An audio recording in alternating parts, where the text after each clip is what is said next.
과연 우리 시대의 교회가 이 시대에 매력이 있나? 이 시대 정신을 교회가 끌고 가는가? 교회가 못 끌고 가요.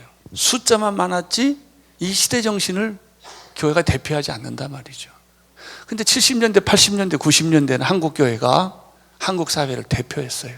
그 당시는 CBMC라든지 기도원이라든지 이게 영향력이 있었거든요.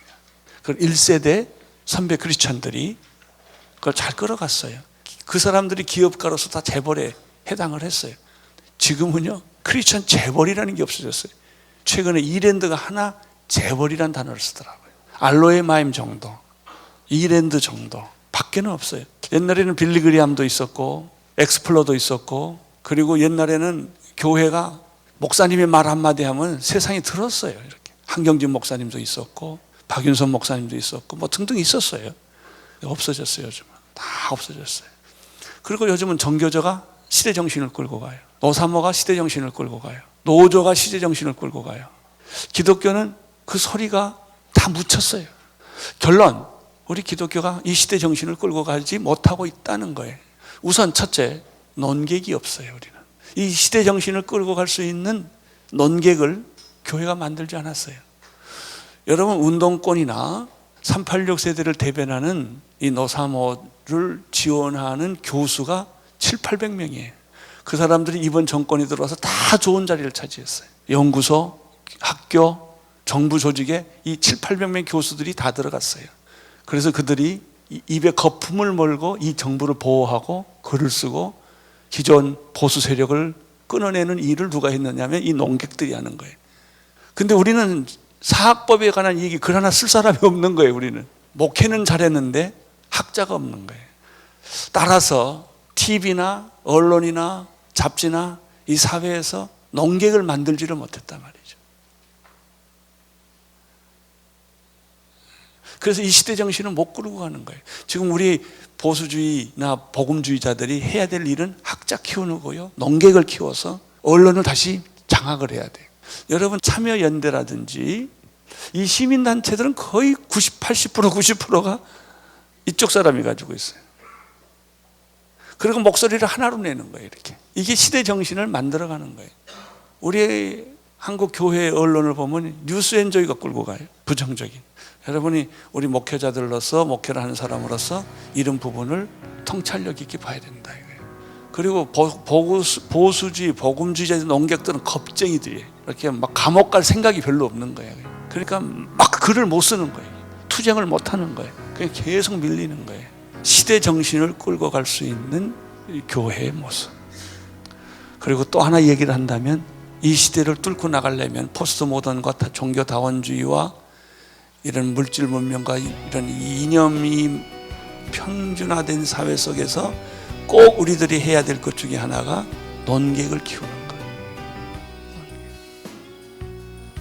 소위 변증 이론을 만들어서 세속화와 다원주의와 포스트 모던과 맞싸워 부딪힐 수 있는 방어벽을 구축하는 것.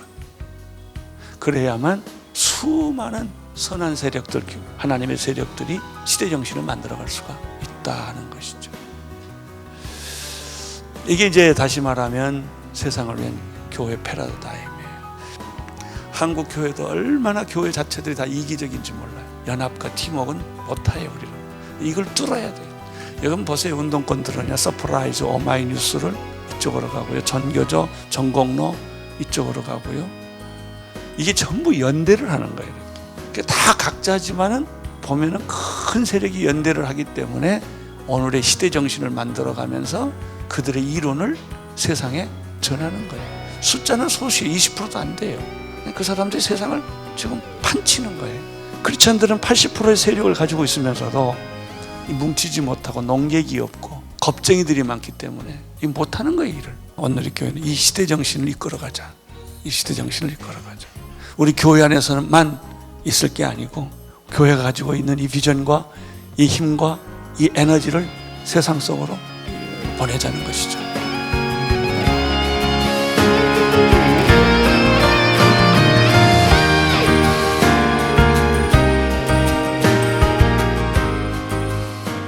예수께서 말씀하시기를 요한복음 14장 6절에서 나는 길이요 진리요 생명이라고 하셨는데, 거기서 우리는 중요한 세 단어를 발견하게 됩니다. 첫째는 길이라는 단어입니다. 왜냐하면 모든 사람들은 길을 잃었기 때문에 그렇습니다. 길이 아닌 길을 가기 때문에 그렇습니다. 나는 여러분들이 인생의 참된 길을 발견할 수 있게 되기를 바랍니다. 이 성경에서 또 하나의 중요한 단어를 우리가 발견하게 됩니다. 그것은 진리입니다. 많은 사람이 진리를 찾고 진리를 이루고자 하지만 결국 우리는 진리 아닌 곳에서 방황하고 살아온 것이죠. 나는 여러분들의 인생의 진리가 무엇인지를 예수님을 통해서 깨닫게 되기를 바랍니다. 그렇습니다. 진리를 찾았다면 모든 것을 잃어도 가치가 있는 것입니다. 나는 여러분의 인생에 영원한 진리를 깨닫게 되기를 바랍니다. 세 번째는 생명이라는 단어입니다. 생명이 있으면 사는 것이고 생명이 없으면 죽는 것이 아니겠습니까? 살아있어도 생명이 없다면 죽은 것이고 죽었다가도 생명이 있다면 살아난 것일 것입니다. 여러분 안에 있는 생명을 발견하게 되기를 바랍니다. 여러분 안에 정말 살아있는 생명이신 예수 그리스도를 만남으로 말미암아 여러분의 인생에 기적이 일어나고 꽃이 피고 열매가 맺는 그런 축복이 있게 되기를 바랍니다. 길이요 진리요 생명이신 예수님을 바라보십시오.